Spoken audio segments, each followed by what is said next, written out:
Buenas, buenas, bienvenidos, bienvenidas. Esto es Cuadernos Peronistas, como todos los lunes a las 10 de la noche. Los estamos acompañando, no estoy sola. Amancay López, Andrea Saavedra. ¿Cómo andan, chicas?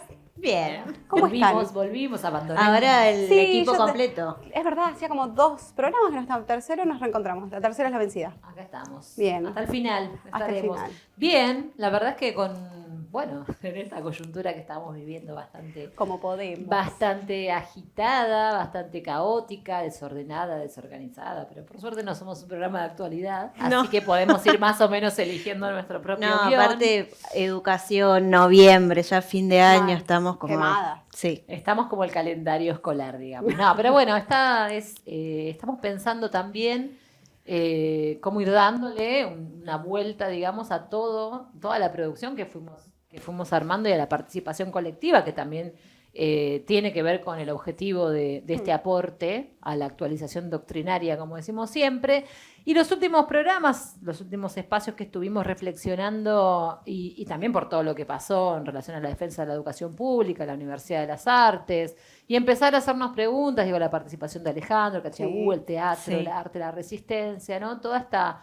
los Martín Fierro, toda esta cuestión de cómo va calando la crisis de nuestra época.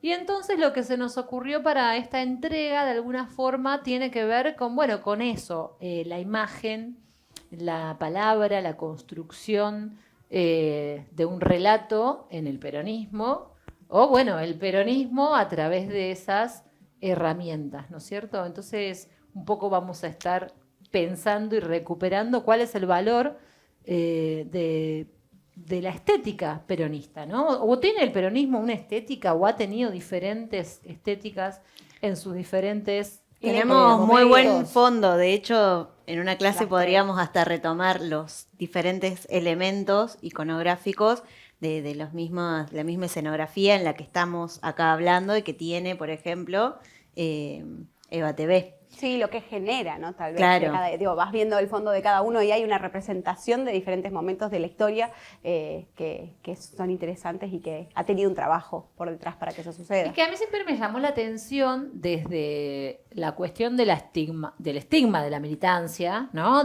No sé, la proscripción de Perón, la cuestión de la prohibición del significante Perón, de no poder decir el nombre de Perón, peronismo, nada que tenga que ver, ¿no? Todas las cosas de la memoria que uno puede tener como sujeto, de preguntarse, no sé, que te cuenten tus abuelos, no se podía decir Perón, no se podía tener libros, imágenes de Evita, y al mismo tiempo traídos, digamos, en nuestra propia época, pensar en el kirchnerismo, ¿no? La pesaderencia y una cuestión, el relato, y también que siempre me hizo como pregunta, pero esto del adoctrinamiento, la acusación con la militancia, sobre todo la militancia como la recuperación política o la recuperación de la participación política que significó el kirchnerismo después de lo que había sido el 2001 como crisis institucional, la generación, la juventud, digamos, la generación de jóvenes, de adolescentes incluso, volcados a la política, cuando siempre lo decimos, quizás quienes fuimos adolescentes en los 90, que teníamos más cercana a la experiencia de lo que había sido, el desencanto de la impunidad, la obediencia de vida, la dictadura, la guerra de Malvinas, todas las tragedias, digamos, de la última parte del siglo XX, no tan cercano quizá al peronismo, la resistencia, ¿no? El 55, claro, el 66, sí. Toda esa historia que se actualiza cuando somos la juventud kirchnerista. Entonces empezamos a retomar esa historia del peronismo. Y en todo eso, haber sido, digamos, blanco directo de las acusaciones, claro, de kirchneristas, cucas, digo. Y entonces ahí uno empieza a decir, ¿pero qué onda? En la escuela pública de Perón, ¿no? Que dio los mejores cuadros del siglo XX, Cristina, Néstor y tantos compañeros y compañeras, y que estudiaban en una escuela pública de calidad como fue esa escuela, con una universidad gratuita y etcétera, donde al contrario era particularmente importante la reivindicación del Estado y la figura, digo, yo siempre me lo acordaba porque mi abuela, que no era tan peronista, decía esto, ¿no? En la escuela tenías el manual con el que estudiaba, con la foto de Evita y de claro. Perón te da este libro, te da esto. ¿no? Esta situación que hay que problematizar. Entonces, bueno, se nos ocurrió que vamos a pensar acerca de el relato, la imagen y la palabra en el peronismo. Sí, lo pensábamos como en dos momentos. No es menor, digamos, la creación de un relato y hasta el hecho de usar la palabra relato nos atraviesa y nos lleva a pensar en una cosa como de oscurantismo, porque también bastante vapuleado. Como un engaño. Claro. En principio un engaño. Sí. Claro, pero que tiene que ver necesariamente con poder poner en palabras, nombrar algo que no es evidente y que tiene que ver con la identidad, la revisión de la historia, poder ponerle nombre y responsabilidad a las cosas que suceden. Digo, en el caso de el relato peronista, tiene que ver con poder decir, bueno, no es el que se actualizó luego y no fue magia, pero que tiene que ver con, hay alguien que decide que vos tengas una escuela pública de calidad en donde puedas aprender a leer y escribir y a sumar y a contar, y es esta persona. Y sí, algo que empezamos a hablar con Silvana, no recuerdo si al aire o fuera, Silvana Castro. Cuando estamos bien, ¿eh? Estamos sí, bárbaros. No, bueno, ya hicimos todas las salvedades, momento del año, que está todo. Chicos, paciencia. De acá en adelante, todo fluye. No fingimos demencia. No, estamos en asumimos, contra de esa no, aparte lo definición. explicitamos al principio. Bueno, que con Silvana conversábamos que gran parte del pensar en imágenes, sobre todo durante la primera etapa del peronismo, tenía que ver con la gran cantidad de analfabetismo que existía en Argentina. Y después me pasó, y acá cuento como una experiencia personal, en vacaciones me fui a Córdoba y paseando por librerías de usados, que es como un gran hobby, me encontré con este libro, ahí. Como nos contamos, narraciones audiovisuales en la Argentina del Bicentenario. Narración, claro, porque narrativa, sí, narración, claro, es otra forma de decir relato. Claro, y es análisis semióticos sobre productos audiovisuales en ese periodo, digamos, Argentina 2003-2015. Ahora no recuerdo la edición, pero cuando lo revisaba me encontraba con cosas que tampoco tenía muy frescas en la memoria, pero sí que fue un eje del kirchnerismo poder generar un contrarrelato al oficial de los medios masivos.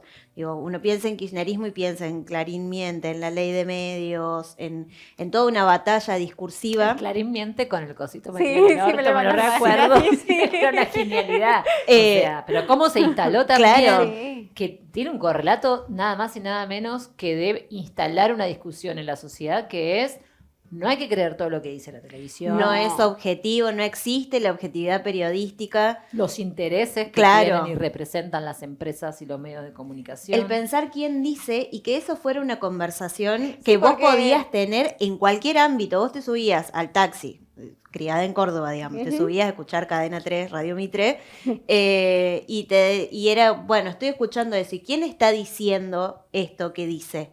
Entonces ya no era porque lo dice tal, eso es verdadero, sino esta persona que es amigo de tal, que trabaja en tal medio, que se posiciona de tal manera ante determinadas cosas, ya no es inocente lo que me dice.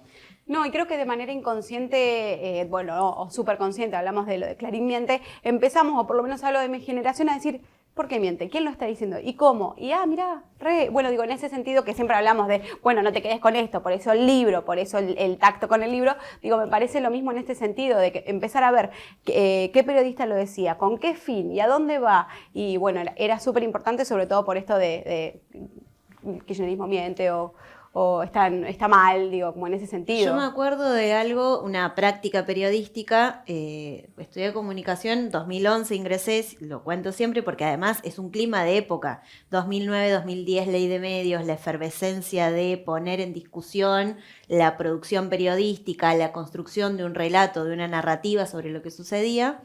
Primer año de producción gráfica, teníamos que reescribir noticias. Y era la noticia de un asalto. Entonces yo había puesto arriba inseguridad. Y el titular. Me agarró el profe y me dice, ¿por qué pones inseguridad?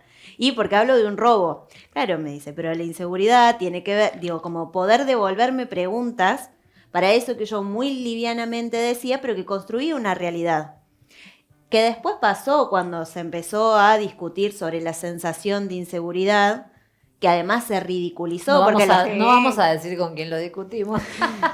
No, pero también digo, no es una sensación, o sí es una sensación. Es cierto que en la lógica hegemónica la seguridad o la inseguridad está pensada desde el punto de vista de la propiedad privada.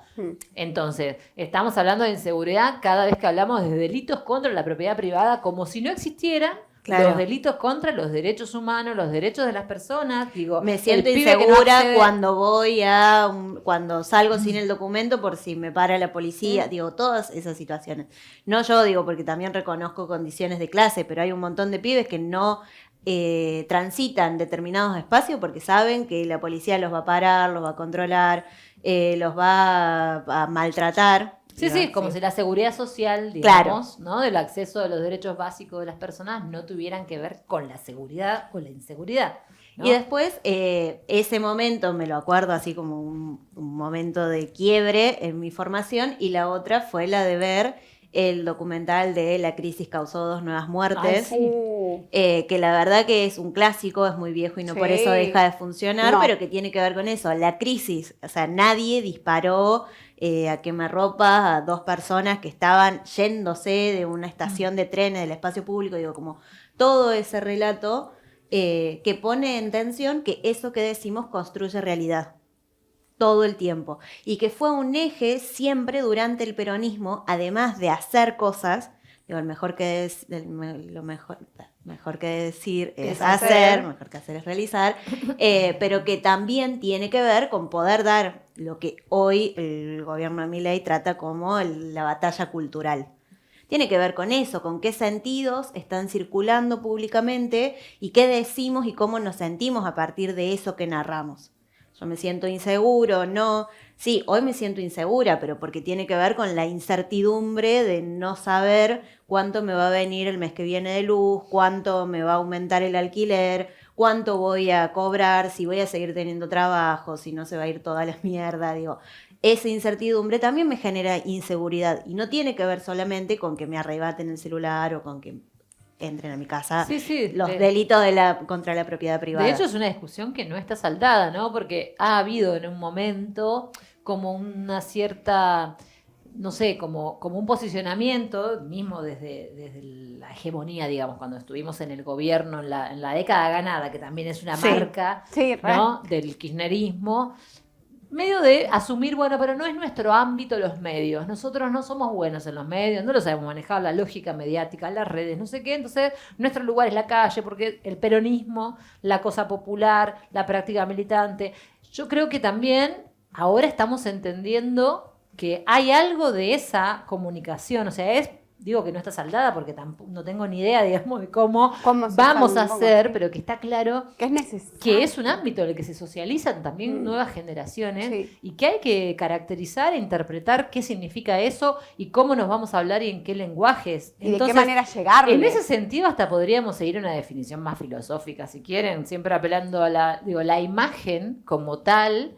Es una construcción que hace el niño constitutivamente, digamos, en un momento. La representación es la primera cosa que puede el niño evocar en su conciencia como la presencia de algo que no está presente físicamente. La evoca, un recuerdo, ¿no? Lo evoca, pero es una imagen mental, una construcción. Entonces, estos tipos saben mucho más o estudian toda la cuestión sofisticada de ver cómo con esos conocimientos de la psicología del sujeto, de las expectativas, de los intereses, digamos, ¿no? En eso está anclado el capitalismo, el consumo y los medios de comunicación.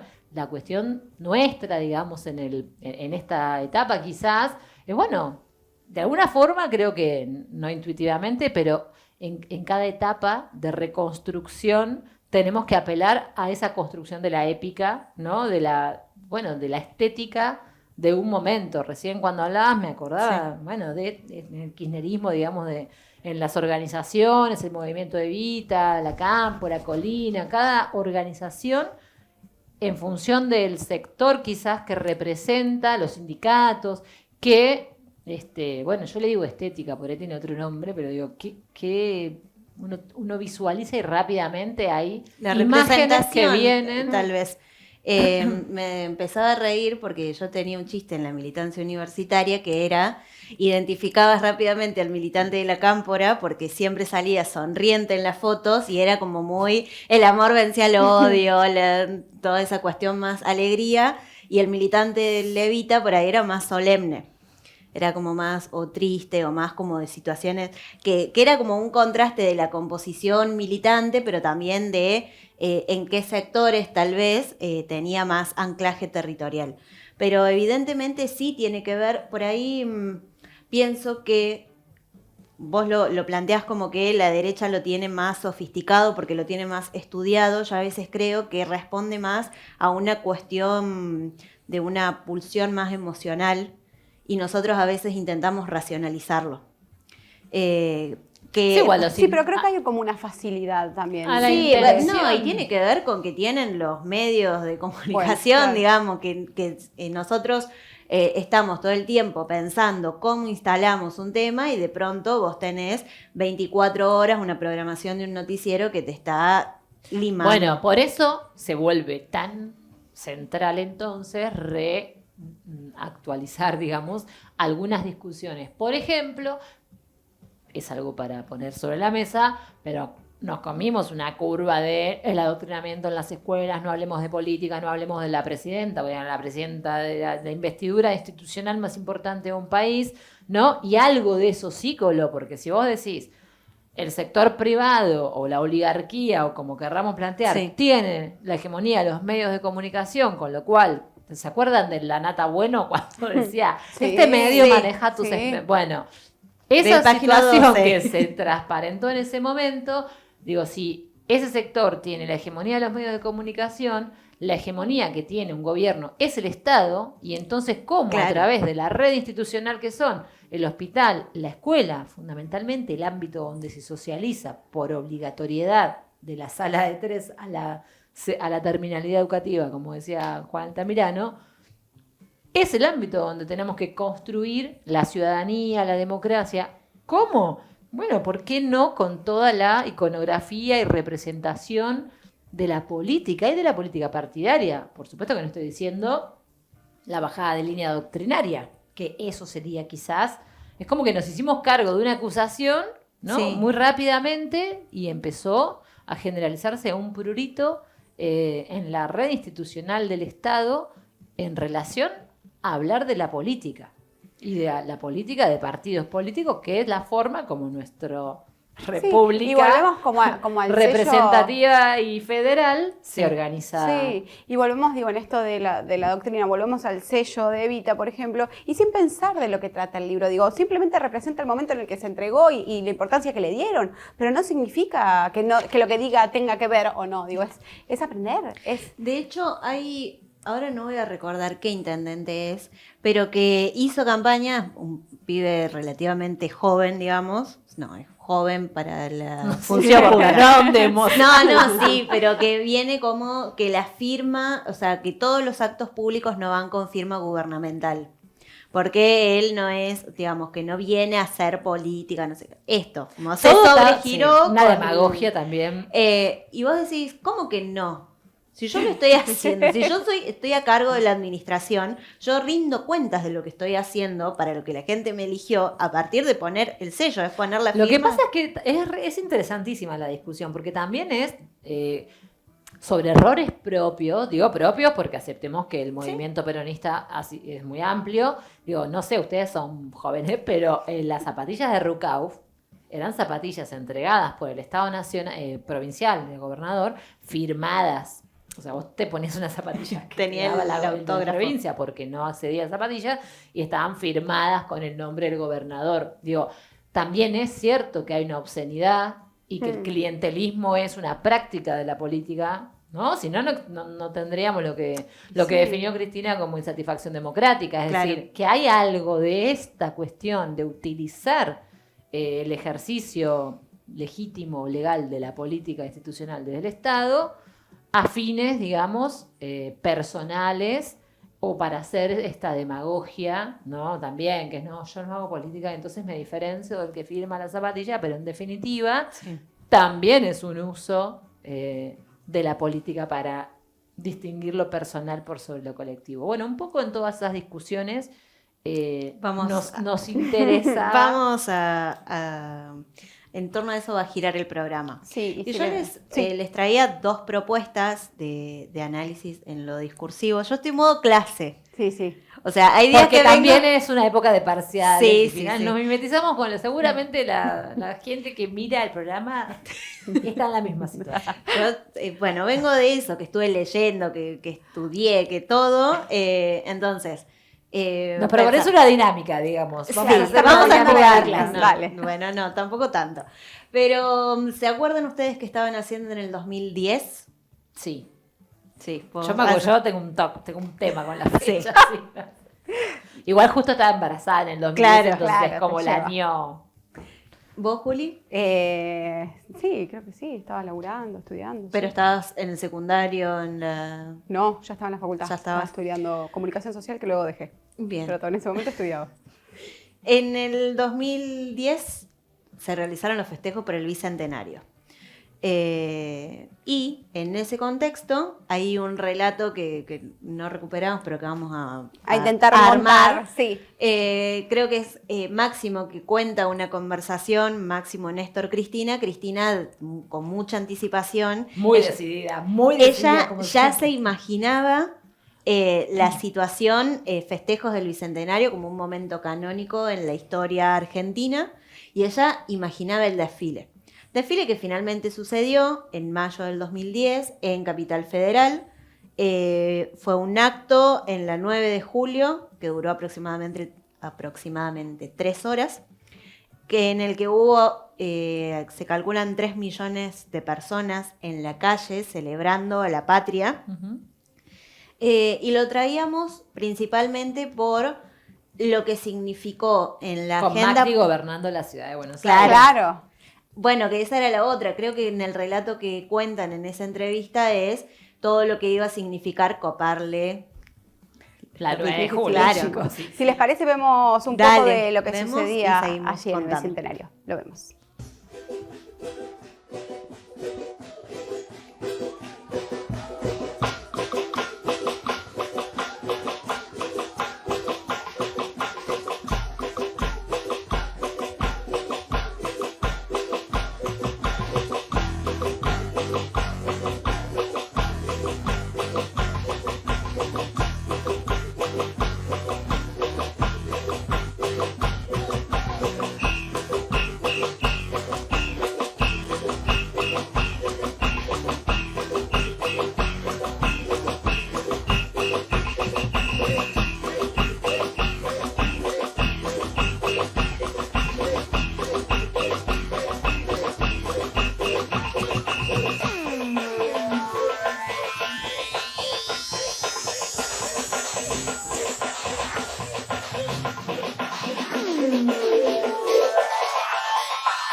Bueno, este fragmento pertenece a Viva Perón, Buenas Noticias, y veíamos a Fuerza Bruta desplegarse de una manera increíble. Todo, no todo, solo el Fuerza Bruta, todo lo que estaba montado. Pero sí, todo pasa lo que fue significó. Fuerza Bruta principalmente quien representó los diferentes momentos, cosas para recuperar del acto propiamente dicho. Fue el acto de estas 3 horas por la 9 de julio, pero también se transmitió la época de las cadenas nacionales. Sí, totalmente. Claro. No, pero Canal tengo ahora 7. un momento. Pero- Un abarrotamiento de recuerdos. Me llegó y la cosas que data. me están pasando Pero después de este lo que era interesante, que es un poco lo que relata la experiencia del libro, es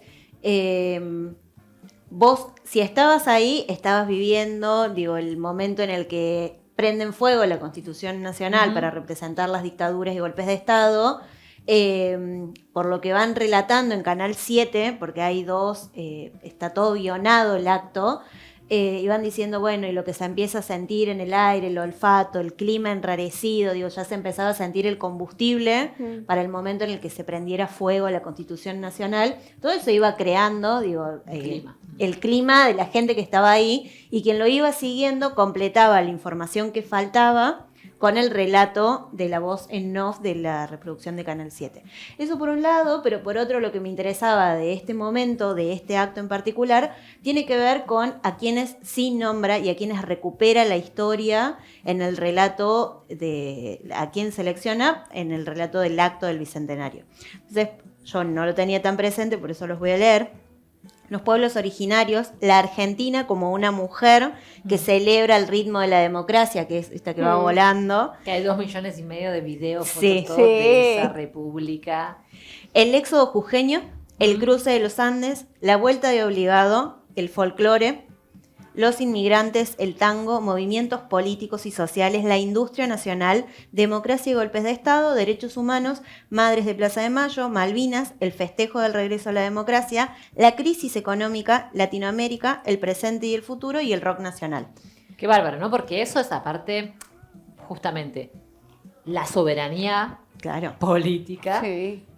¿No? La identidad de la nación, de la patria grande también, porque estábamos mencionando que vienen, además, ese momento, ¿no?, tan maravilloso con los presidentes de América Latina en la sintonía también de la soberanía política de la región, pero muy impresionante la capacidad de concreción, ¿no? Sí, y de una fiesta popular de esa envergadura. Hablando un poco de los programas anteriores, que hablamos de esto, del arte, de promover, de la cultura, digo, priorizando también el rock nacional como representación y la importancia que eso tiene en el país, entre un montón de situaciones, por supuesto, pero esta prioridad que se le daba desde el Estado en este bicentenario a esto también. Pero maravilloso además, bueno, la selección de momentos, el éxodo jujeño es algo que durante el kirchnerismo se reconstruyó mucho, digo, como la vuelta de obligado. Claro, y los nuevos feriados, digo, luego hubo todo un movimiento de revisionismo histórico que tuvo que ver con dar una batalla cultural a la historia liberal,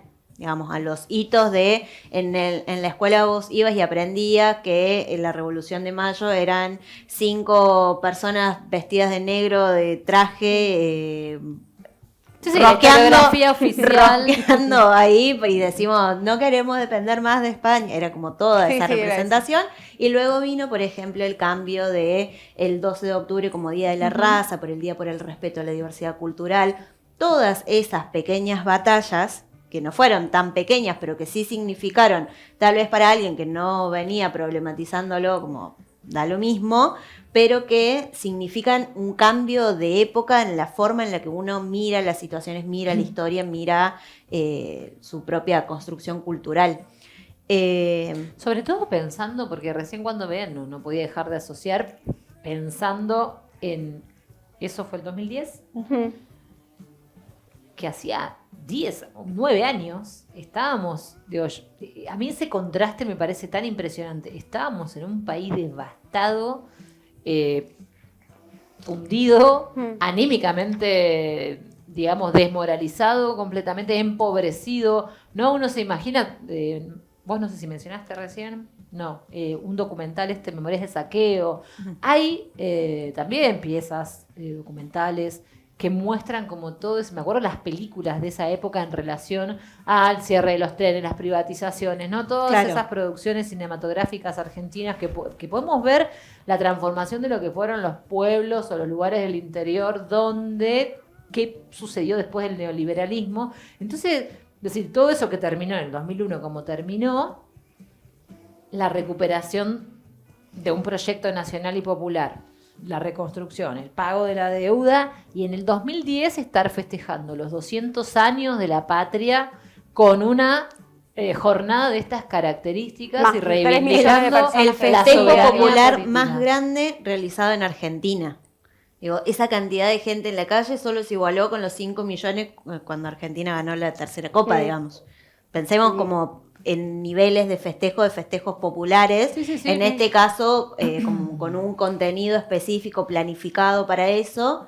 Y como de clima de época, la cadena nacional, las fiestas, los festivales, como poder encontrarnos en el espacio público sin que eso significara pagar una entrada carísima y con espectáculos de muchísima calidad, con artistas. Bueno, pero digo, todo lo que ahora se vuelve a discutir, siempre me acuerdo siempre Julio, se vuelve, hay que volver a decir, hay que volver, pero porque 5 años después también estuvimos en la plaza, Cristina yéndose, todos llorando. A las 12 me convierte en calabaza. Bueno, y vino Macri y en el 16 hizo el bicentenario de la Declaración de la Independencia con el acto más vergonzoso desde el punto de vista de la identidad nacional que podemos recordar, y ahora estamos en este momento también. Entonces, bueno, perdón, querido rey, por habernos pedimos disculpas, la angustia que habrás tenido, una cosa espantosa, un personaje, bueno, y volvimos, y bueno, ¿no? Esto, cómo tanto nos sirve y recuperar, y además que en este momento yo creo que hay algo también que viene por ahí. Pensaba en esto, ¿no? Los streaming, los canales de gelatina, los jingles, esa cuestión de la creatividad popular y de volver a representar justamente los valores que nosotros sabemos que tenemos los argentinos y las argentinas, sí. ¿no? Maradona, Lo Redondo, Perón, Evita, Néstor Cristina, bueno. Ahora Colapinto, hay que traerle un poco más. Bueno, vamos a ver, no quiero decir nada, pero no es algo nuevo, es recrear, ¿no? Sí, decías Colapinto, digo, y termina siendo eso, es alguien que nos representa a todos, y es lo que buscamos también. Si de esta manera hablamos del Bicentenario, si de esa manera nos llegamos, digo, bueno, que sea Colapinto lo que haga que alcemos nuestra bandera y que estemos orgullosos de ella, que me parece que eso es lo importante. Tiene que ser todo, la verdad es que tiene Ni que hablar, ser todo. pero agarrémonos de algo. ¿Qué sé yo? Bueno, mencionabas recién... ¿Qué tenemos que ver? ¿Por qué dijiste lo de la clase de la dinámica? Sí, pues Sí. Está muy yo si quieren sigo, avanzo. Dale, bueno, sí, porque hablabas... igual no nos hagamos las sorprendidas. Claro. Hay producción acá. A ver qué sigue. Bueno, cuando hacías del 2001, hablabas también de lo que fue la deuda del FMI, y en este caso fue Cristina quien lanzó un spot en el 2007 que hablaba sobre el tema. Lo vemos. A mí me parece que el FMI fuera una banda de caballos. El FMI es un satélite que chocó contra la luna. FMI es un país que es todo al revés. ¿Qué? Del FMI. Y no sé qué puede ser para mí. Es el FMI paseando a su perro. El FMI es un lugar donde hay muchos animales. Guau, guau, soy un pato. Guau, guau. Logramos que tus hijos y los hijos de tus hijos no tengan idea de lo que significa el FMI. Ahora falta que del exterior, en vez de prestarnos, vengan a invertir. Sabemos lo que falta, sabemos cómo hacerlo. Sabemos lo que falta, sabemos cómo hacerlo. Preguntabas, ¿qué pasó? Porque estamos viendo todas estas cosas en este momento de la actualidad argentina y digo, ¿qué pasó? ¿No te convencía esto, viejo? Sabemos lo que falta, sabemos que hay que hacer, lo sabemos hacer, te lo estamos demostrando. Bueno, no, estaba ahí de vicepresidente también. Todos. Hay una pista ahí de qué pasó. Ganó, porque esa es campaña 2007. Después vino, el lockout del campo. No, bueno, igual pasaron un par de vamos a cosas. poner el análisis histórico. Pasaron, qué impresionante. ¿Por qué me acordaba de no había visto ese spot? Obviamente sí el concepto, ¿no? Pero sí, yo recuerdo criarme escuchando Fuera Yankee de Panamá y de no sé dónde, y el FMI, y me acuerdo, le decía recién a Andrea, en Mafalda, o sea, yo cuando era chica leía mucho Mafalda y otras historias, y también era siempre una cuestión recurrente del problema gravitacional de la nuestro deuda. país, la deuda externa, ¿no? Y que hay una película también, La deuda interna, ¿no? Sí, puede ser. Y qué loco que puede ser, claro, sí, eso significó el pago y la reestructuración de la deuda. Yo me acuerdo que 2001, que tenía 9 años, 8. Bueno, no importa. No sé, bueno, 11. Pero me acuerdo que prendía la tele y todo el tiempo aparecía en rojo el riesgo país. Sí, claro. El riesgo país, El la muñequito que tenía flechita. Haddad, ustedes no veían, yo claro, tenía 20 en el 2001. El muñequito de Haddad en el programa de... Ay, Dios. Pero era eso, vos todo el tiempo te levantabas, prendías la tele No y era- sabías qué era, pero No, era algo el terrible. riesgo Claro, país. está en rojo. Y era Y tema subía, de piqui, conversación, piqui, piqui. claro, conversación pública. Vos estabas como, ¿qué es? A pasar a ese escenario en el que los pibes no prendían la tele y hablaban todo el tiempo del FMI y la deuda. ¿Qué era? ¿Un pato? El default, nada, era la previa del estallido, explotaba Claro. todo, ahí lo pudimos corroborar, eso fue lo que pasó, ¿no? 19 y 20 de diciembre, y a partir de ahí, claro, esta generación, que es esta generación que también ahora, digamos, nació en el 2000, 2002, Claro. 2003, 2004, naturalizando una situación de país desendeudado y con soberanía política, Sí. que claramente Que además, hay que ¿quién seguir desendeuda? construyendo. Porque eso me parece lo más interesante. En la conversación pública, vos lo que tenés es, en general, que te dicen, no, venimos a pagar la fiesta de los últimos años es la deuda de los últimos 20. Pero decís, no, señor. Durante del 2003 al 2015 pagamos la deuda, quedamos en cero, y lo que quedaba ahí significaba crecimiento. Hasta que, bueno, vino el señor Macri y toda la gente que está ahora, digo, Caputo y Sturzenegger, Bullrich, Patricia, digo, claro, reciclamos y nos quedamos con lo residual, o sea, con lo peor. Entonces, la deuda no es la del peronismo. El peronismo paga deudas, porque además somos como... Sociológicamente serían, bueno, chao. Nos me voy. hacemos me voy. cargo porque nosotros, la identidad del peronismo, digo, el país, esto, ¿no? Las vaquitas son ajenas. La verdad que la patria chica esa, la patria contratista, digamos, son los que no admiten que el país es todo ese conjunto que el peronismo ve cada vez que gobierna. Ellos lo que ven es lo mismo que veníamos hablando todos estos programas en un punto. Ellos lo que ven es un grupo así chiquitito, la capital federal y todo lo demás, bueno, no sé, que se arregle, que se desregule y que cada uno se ocupe como pueda y que la coparticipación te la pague Cadorna y así está clara la concepción y a cuál, o sea, estamos volviendo porque también es incluso más regresiva la visión del presidente actual, ¿no? Que Sí. es lo que planteaba también un poco De hecho, Cristina, el anarcocoloniaje, no me acuerdo ya la definición, pero es como, sí, un engendro. No, y No, en aparte esto- con un mal proceso de revisión histórica. Cuando habla de lo Sí, de... más que un mal proceso, es una Bueno, sí, son particular- decisiones, pero... es una particular perspectiva, por ejemplo, con Alberti, con los liberales. Por eso te digo. de esto... Sí, y en esta construcción que decías, esto también de los medios, planteabas lo que pasó con la deuda externa, digo, con el FMI, perdón, cómo se paga, en qué momento, digo, y la gente, no, el kirchnerismo, la deuda del kirchnerismo, digo, La deuda es volvemos- del kirchnerismo y la pagaron con el boom de la soja.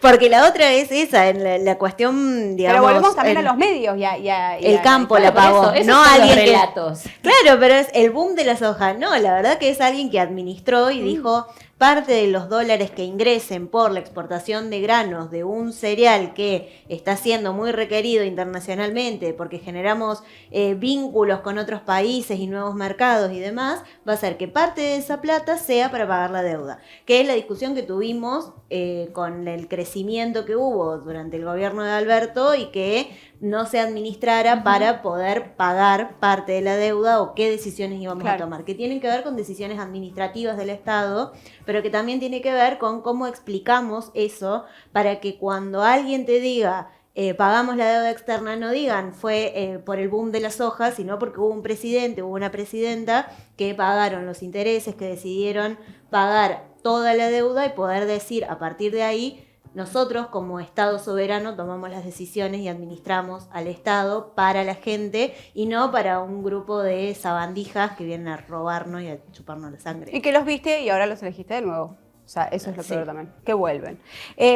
Seguimos. No culpemos al pueblo de las malas decisiones No, ni que hablar. también tienen que ver pero con me la- parece que también es, digo, no culpar al pueblo, porque también hay que reconocer los errores, por supuesto, y entender por qué eligieron lo que eligieron. Pero a Y veces. si hay un ejercicio de la memoria que tenemos que hacer y poder identificar para que también el pueblo pueda tener más herramientas para identificar a eso que va en contra de sus propios intereses, entonces tenemos que revisar muchas más cosas, porque un poco, y este es un programa de educación, y es lo que tratamos de plantear en Cuadernos Peronistas, ¿no? Porque hasta nos daba prurito. Yo digo, es una cuestión que a veces todavía nos cuesta unir y decir, ay, pero vamos a hablar del peronismo en algo de educación, ¿no? Hemos tenido acá funcionarias del sistema educativo también, y sigue habiendo, es un peso, digamos, es un estigma. Entonces, bueno, eso quizás también tiene que ver con cuestiones que si no tenemos mejores mecanismos de explicación para que nos puedan identificar y distinguir, bueno, entonces tendremos que seguir pensando, y las decisiones del pueblo son las que orientan, las que deben orientar a la política, es así, es el soberano. Sí, y el pueblo no se equivoca. No, ni hablar. Y para poder cambiar y modificar, el problema también es que se necesita el Estado. Digo, en este entender ¿por qué elige esto el pueblo? Bueno, se necesita el Estado, y si el Estado no está, el que quiere laburar, volvemos a esto de trabajar en conjunto, juntarse, ver qué falta, o sea, que se necesita desde la educación, que se puede modificar, pero para todo esto se necesita la presencia del Estado, que me parece que es bastante... Hay que gobernarlo también. Claro, me parece que esa es la cuestión. Pero ¿qué decisiones tomamos cuando ejercemos Exactamente, el poder? cuando Cristina y a Néstor decimos, y a Perón y a Evita, los estigmatizan, no por lo que hacen, por lo que hacen con el Estado, por las decisiones que toman, exactamente, por poner el Estado al servicio del pueblo, es, digamos, y poder decirle en vínculo con el privado, respetamos que vos quieras ganar más, pero hay un límite. Y nos pasa todo el tiempo, pienso ahora la ley de alquileres, lo que pasa con obras sociales, lo que pasa con un montón de aspectos. Desregularizar el Estado no hace que vivamos mejor, porque es una mentira eso de que el Estado se regula solo, la teoría del derrame, que es cuando hay mucho crecimiento, naturalmente derrama para que todos crezcan. Es mentira. Entonces, en ese sentido es importante el Estado, en términos de... voy a tomar decisiones para la protección y para la ampliación de derechos del pueblo, y no solamente porque lo quiero ejercer y porque quiero problemas ahora vos fíjate cómo dan vuelta a ese sentido, o hacen otra interpretación, justamente, que es el Estado intervencionista del peronismo más duro, de la planificación normativa de Perón, que se mete en todo, que decía todo, del autoritarismo, del kirchnerismo. Todas esas son las interpretaciones que van calando, digamos, se meten en tu de vida. Gobierno autoritario, y tenés a uno que te va denunciando periodistas todo el tiempo. Sí, que hace una auditoría en Cancillería, que plantea que te dice el nido de ratas, que es el Congreso. A Cristina la trataban de soberbia por un 0,01% discursivamente de lo que dice Milei. Totalmente. Pero bueno, en ese sentido, creo que el problema no es en generar contenidos de calidad, lo que nos sucede como peronistas, sino en cómo hacemos para interpelar a toda aquella población que no nos consume. Consumo en términos de consumos mediáticos. ¿Y por qué digo esto? Porque en paralelo a ese relato del 2007, la deuda siempre ha sido un tema de conversación durante el kirchnerismo propiamente dicho, y hay también material audiovisual sobre eso. Se han creado instituciones específicas dentro de diferentes sectores para poder pensar, bueno, ¿cómo hacemos cercano esto que parece un problema matemático y que solamente un doctor en economía va a entender? Y perdón que, te robo, pero en ese proceso de discusión discursiva nos encontramos, y es el movimiento, nos encontramos medio de casualidad con un producto audiovisual, 6 episodios que generó el Museo de la Deuda de la Universidad de Buenos Aires con el Canal Encuentro. Bien. Y entonces vemos un poco, se llama Marcianos, este es un fragmento, habla de la cronología de la deuda externa. Pero, ¿cómo es que no se negaron a entrar al FMI? Bueno, de hecho, Juan Domingo Perón dijo: ante el falseo permanente de la realidad monetaria internacional y las maniobras de todo tipo a que se prestaba el insidioso sistema creado, no hay más recurso que no entrar al Fondo Monetario o dejarse robar impunemente. Bien dicho. Bueno, eso fue bastante claro.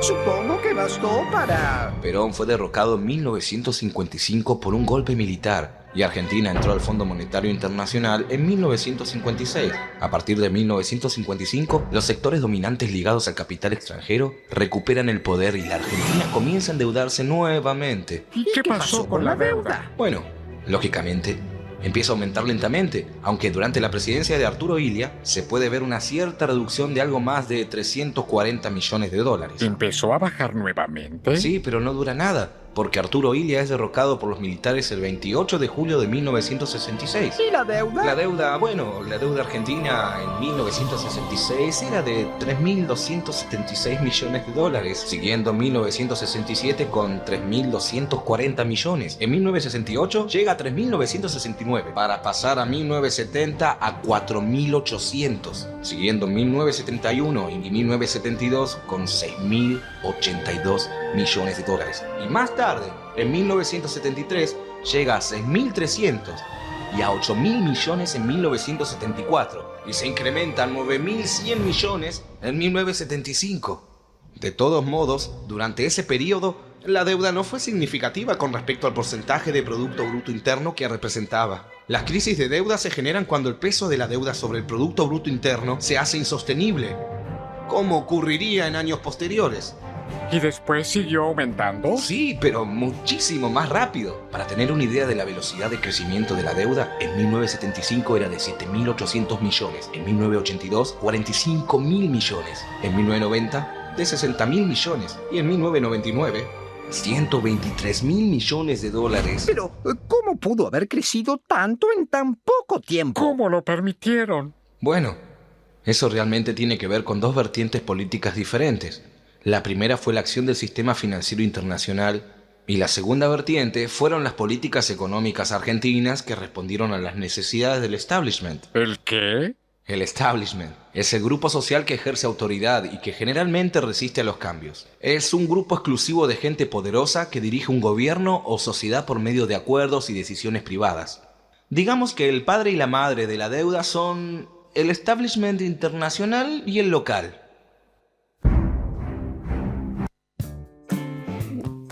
La carita. Bueno, ilustrado también, decíamos el Museo de la Deuda de la Universidad de Buenos Aires y el canal Encuentro planteaban esto que dura más o menos 27 minutos, son 6 capítulos, pueden verlos, están en YouTube gratuitos, así que si quieren también pueden sumarse y nada, conocer la historia de otra manera. Nosotros seguimos sumando gente, en este caso se nos fue Andy, gracias Andy, sabemos que durmió muy poco, aparte porque estuvo haciendo este montón de cosas. Bueno, cambiamos el panel, ahora estamos con Nico Río Mayor, que es estudiante de Artes Visuales. Bueno, un poco hablábamos de todo lo que es la iconografía y en este caso un poco planteabas lo que había sido tu trabajo final, si no me equivoco, que tuvo que ver con cartelería y también recién fuera del aire hablabas un poco de la diferencia entre la derecha y el peronismo en el sentido de la representación. Sacando un poco todo lo que fuimos hablando, contanos un poco qué... Es muy, sí, presenté para un final del Bellas Artes un trabajo sobre cartelería peronista, porque nací en Montechingolo, en la Nuseste, donde los loros del barrio cantaban la marcha peronista. Más peronista no se consigue. Más peronista no hay. En donde los libros de texto tenían la foto de Eva, la Fundación Eva Perón, que como ustedes charlaban recién, ¿no? Y hablábamos de doctrina, de esa mala palabra que es la doctrina. Y vos, al tener el libro con la foto de Eva Perón, ¿sabías quién te lo dio? Y tenías referencias de cómo era Eva Perón. En cambio ahora te dan un libro donde editorial, anda a sacarla del ángulo Messi, donde vos no tenés una referencia y es interesante que cubran esa referencia, producto que lo que te están queriendo decir es solapado o no te conviene. Si yo te quiero decir algo que está bueno, te lo digo así de frente y si no te mando un WhatsApp, digo, tuve un problema, pinché una rueda, no voy a ir a tal cosa. En función de eso es que me impulsé a investigar, ya con una idea mucho más acabada sobre la construcción audiovisual y cómo comunicar y qué. El afiche peronista en esa época. Nosotros teníamos cosas y no mostramos. No sé si señor director. Tenemos varias cosas, pero después podríamos hacer algunas tomas, pero que Nico nos cuente. Sí. Me pareció interesantísimo. Justo estábamos pensando todo este programa. Y me dice, acabo de rendir un curso con cartera, no puedo creer. Venite. Esto es una señal del señor de Perón. No te Perón. Nico, pero venís. Es una señal de Perón. Vos veías la cartelería peronista, por ejemplo, de la década del 50 y vos querías ser peronista. Era un tipo con una espalda así, con una cintura, Claro. con una herramienta en la mano. Bueno, pero es una manera también de vender eso, ¿no? Era la manera Es una manera de mostrar, comunicar sí. y de empoderar, porque lo que buscaba el peronismo era generar una forma de comunicar las nuevas medidas y lo que se implementaba políticamente. Y esa gente que ha venido tanto del interior como del exterior y ha participado de esa fábrica, te decía en Montechingolo estaba la CIAN, 5.000 Claro, obreros, ya formaba parte de un estrato social distinto al que había pertenecido tal vez sus padres o de niños. Y en ese estrato el peronismo buscaba, a través de la literatura, a través de la cartelería, cuidar la salud, cuidar, el peronista corre, sale a entrenar, habla bien, cuida a sus vecinos, arma su jardín. Sí, hablábamos de eso. Pará, porque yo estoy tratando de buscar Lo va una a encontrar, imagen. lo va a No, la vas a Creo encontrar que- porque la saqué de ese libro. Creo que ya sé cuál decís, pero aparte Sí, es sí, verdad. Hubo un programa que hicimos con Perón, hablamos como de Perón Sí, en la de infancia, sí. su mudanza, qué sé yo, y me acuerdo que hicimos como una alusión a los espartanos, que había una anécdota incluso de que hacía Absolutamente. yoga, Sí, y toda una habíamos cuestión hablado. de mucha formación espiritual también en el peronismo, ¿no? No, y súper pionero de alguna manera empezar esto de la actividad física como prioridad, que después nadie, ¿viste? Pero digo, pensar eso y la importancia que tenía hacer Porque a él le actividades. importaba que el ser argentino, el ser no solamente el peronista, cualquier persona que habitara Exacto. el territorio nacional, tuviera un crecimiento físico, espiritual, intelectual. Y todo esto se comunicaba a través del papel, a través de la prensa. Lo físico, ¿no? Lo Que también es un tema. no hay Capaz que... en eso éramos mejores y ahora no. Perdón, ecologistas, lo digo a cámara no, 3. no sé si tiene que ser de papel Pero sí hay que volver a comunicar, porque había una industria también que tenía que ver con las imprentas, con el diseño, con la forma. Y el que recibía, que no usaba diario, que no leía el diario, el obrero que no compraba diario, a través de la cartelería estaba comunicado de todo lo que pasaba. Cartelería que utilizaba brutalismo soviético, minimalismo austríaco. Había grandes pensadores y grandes investigadores a través del diseño. Ha creado la Sociedad de Diseño Argentina, ha creado su propia tipografía, que hoy es utilizada en todo el mundo. Digo, no solamente era importar, sino desarrollar a través de la universidad diferentes formas de plantear las situaciones. Por ejemplo, ahí tenés una maravillosa sobre lo que está bien y lo que está mal. Lo que está bien se ve. En lo la que... Argentina no hay privilegiados salvo los niños. Amamos, chicos. Mira. Totalmente. Entonces era esa idea de... Protegido desde antes de nacer. Bueno, justamente, esa es la que usé. Ahí la encontré, mirá. Angustia que ya no es tanta. ¿Por qué? Promocionan la compra de 5 ambulancias. 5 ambulancias. Y vos sentías que verdaderamente, no solamente que era importante, sino que te estaba comunicando Lo qué que hacían iban a con hacer, la guita. claro. Y de qué manera, de forma descendente, transversal. Esas ambulancias vienen del futuro según la gráfica. Esto es una deconstrucción Sí, gráfica. sí, sí. No es una opinión política, ¿eh? Señora y señor que está en su casa. Acá no hablamos de política. Borrego, olvidate. mira este programa, no estoy hablando de política, pero el peronismo, obviamente, es lo mejor que hay. Mirá, ¿quién Mirá te lo que imprime, es esto, ¿quién chicos, te todo lo imprime que un decimos libro sobre decimos lo mejor que que- hizo? ¿Qué querés que te diga? ¿Quién te va a imprimir un libro sobre lo que hizo? Entonces el tipo te comunica que hizo 5 ambulancias y vos lo veías y lo entendías, porque el lenguaje visual uno lo entiende sin entender la Ni técnica. hablar. Ujú. Uno entiende el lenguaje visual sin entender la técnica. Eso hablábamos antes de la cuestión de la psicología. Es así, digamos. Es como una cuestión más primitiva, si se Sí. puede, ¿no? Sí. Digamos, de sensorial, la interpretación. Digamos, esto es una cosa maravillosa aparte. El No ser- estoy encontrando al señor, ya te lo voy a decir. No, pero va a aparecer. El ser humano reconoce el ser humano moderno, determinada cantidad de palabras, Ujú. pero es una infinidad de posibilidades de reconocer gestos. Y sobre todo rostros. Cuando uno ve algo abstracto, lo primero que dice, esto parece la cara de no sé qué, o en una nube uno ve caras. Lo que hacía la cartelería de peronistas es que vos no veas caras, veas exactamente lo que ellos querían comunicarte de una manera concreta. Para que vos sientas que sabías lo que estaba pasando, porque de hecho te lo estaban comunicando, puedas comunicárselo a otros. Porque el tránsito y el diálogo se daba a través A través de- de lo que se veía. Decime que otro partido. No. Parece que uno fuera fanático y nada que ver. Para La nada. verdad que nada que ver, estoy siendo súper objetivo. ¿Qué otro partido político te imprime una gacetilla con un acto político donde te dice quiénes van a estar, de qué van a hablar, a qué hora hay que llegar? Bueno, eso que decimos, hablando, vos dijiste algo de los soviéticos, el brutalismo soviético, y nosotros también en salud pública, en educación, lo que es la escuela de planificación, el peronismo tiene todo una raigambre de planificación normativa, que es el método de planificación soviética, que tiene que ver con una capacidad de organizar un territorio que se gobierna y que es previsible de alguna forma, cierta estabilidad, etcétera, etcétera. Pero lo que asocio es el movimiento sanitarista que a partir de Carrillo, que es el primer ministro de Salud, de hecho, Perón crea el Ministerio de Salud, Caramba. y se desarrolla todo un movimiento intelectual dentro del sanitarismo que es la planificación estratégica. O sea, fíjate hasta qué punto el peronismo ha hasta, digamos, problematizado los cuerpos teóricos, ¿no? de la planificación del Estado.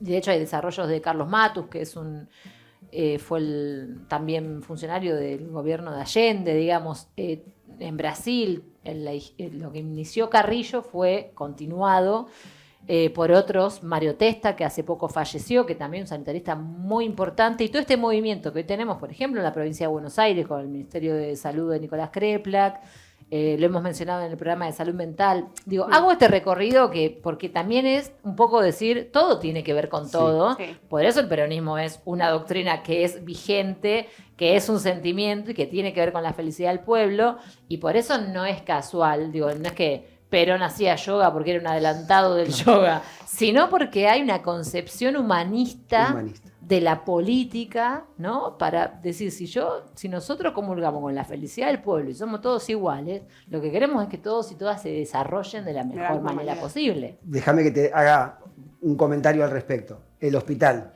vos mencionabas el hospital.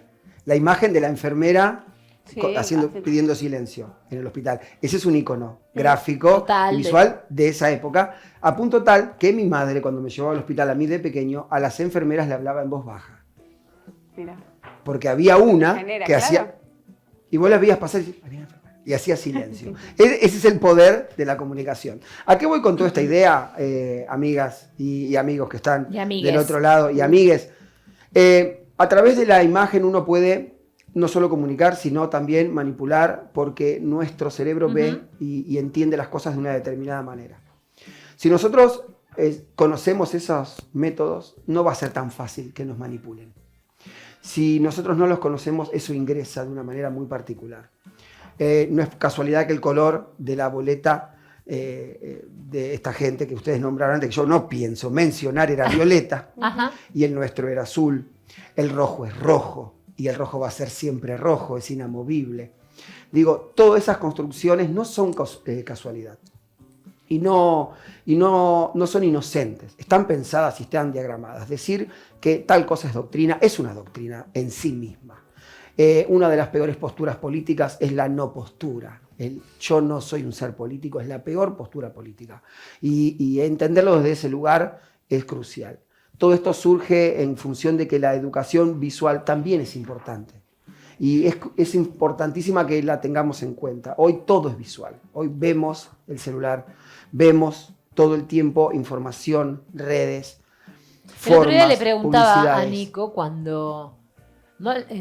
esta educación es muy linda, pero me lo acuerdo, aparte todo esto corrobora lo que estás diciendo, yo me lo acuerdo del señor parado así y no lo estoy encontrando en ese libro gigante. Hoy tenés un flashback total. Pero te pregunté la otra vez, porque Nico estudia profesorado de artes visuales y también tiene que ver con esta, digamos, modificación que se va dando en los diseños. Hoy tenemos escuelas que tienen orientación, educación física, artística, digamos, han ido mismo en el FINES, que es el plan de finalización de estudios, este año tuvo un cambio de diseño en provincia de Buenos Aires, incorporaron educación física, incorporaron artística, o sea, todo entendiendo también la importancia que tienen estas disciplinas en la construcción de conocimiento. Digo, para ir redondeando nuestro programa Cuadernos Peronistas, tiene que ver también con ver desde qué lugar la perspectiva en educación es tan importante de incorporar todos estos conocimientos al sujeto que hacen a la conciencia nacional, que hacen entender, hay un enemigo del pueblo. Lo tenemos que tener claro desde que vamos a la escuela, ¿no? Entonces, bueno, y en ese sentido te preguntaba cómo es hoy un poco la formación o las bajadas de líneas que generalmente hay en las artes visuales, y Nico me comentaba que, bueno, que hay como un aire fresco que está viniendo. Sí, porque la idea, nosotros nos forman como educadores visuales, no a pintar. Claro, eso me interesa. Con un pincel, sino a deconstruir, a entender el lenguaje, la técnica, por supuesto, dar herramientas. Eso, como un lenguaje, ¿no? Que no es lo mismo. Entenderlo como un lenguaje no es lo mismo que, claro, como una técnica. Bien. No, Exacto. son cosas muy diferentes. Y lo que te brinda esta posibilidad, fíjate qué adoctrinadores que somos, los peronistas, que te damos una técnica para que vos entiendas todo. Y después hagas lo que quieras. Exacto. O sea, somos malísimos, somos terribles. No. En algo de eso estamos. Yo te digo que por ahí hay que poner un poquito más de Un rigor. poquitito más de, bueno, esto no mires, Esto no. esta parte no. A ver, vamos para allá. Al final lo hacen todo menos nosotros. Claro, ¿entendés? porque justamente hemos soltado, en esta idea de querer que todos sean reales, y no, al no existir una manipulación, y dar la posibilidad. Estamos convencidos de que lo que queremos es que nos elijan. Con las de la ley. Y diciendo lo que hacemos. Profundamente democráticas y Perfecto. democráticas. Nico, muchísimas gracias. Gracias Un a placer ustedes. tenerte acá. Aman, muchas gracias. Andy, también muchísimas gracias. Nosotros somos Cuadernos Peronistas. Hasta aquí llegamos, nos reencontramos el próximo lunes. Nos siguen en todas las redes sociales como @EvaEnVivo. Somos la comunidad más grande del país, somos la comunidad organizada. Chau, chau, nos reencontramos el lunes.